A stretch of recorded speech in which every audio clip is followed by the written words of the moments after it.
Application to release Lee is ready to file. The Atlanta Georgian, Sunday, July 6, 1913. Negro's lawyer says he will offer habeas corpus when Solicitor Dorsey returns.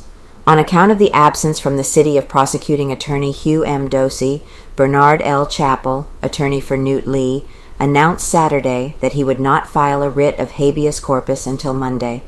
He claims in the petition for the release of the Negro that Lee is being held unlawfully and without any charge against him. Solicitor Dorsey left for his country place at Valdosta, Georgia, Saturady morning.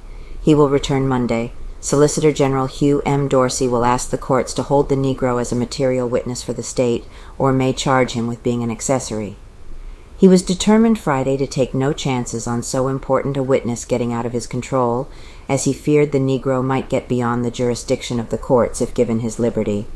Attorney Chappell and Solicitor Dorsey had agreed, when the Negro was committed to jail, to keep him there until the trial. Chappell notified Dorsey Wednesday that he wished to withdraw from the agreement and get his client freed. Chief Discounts Conley rumor.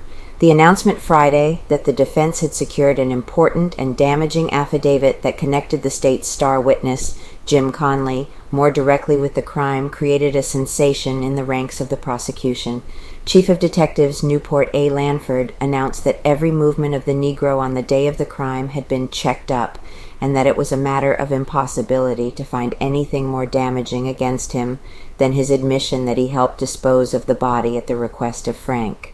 In commenting on the affidavit secured at the office of Joseph H. Leavitt Thursday, the attorney said that it would be almost impossible for the prosecution to break down any statement that was made in the affidavit when the witness was placed on the stand, calls evidence vital. He said the witness was a citizen of high standing and would be one of the most important for the defense of Frank.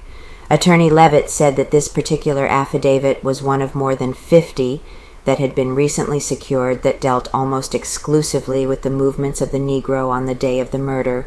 While he would not comment at any length, he intimated that the defense had been able to establish conclusively the exact time Conley entered and left the factory. He also intimated that affidavits had been secured that would show what time Montine Stover entered and left the factory and be able to prove she left before Mary Fagan's car reached the vicinity of the pencil factory.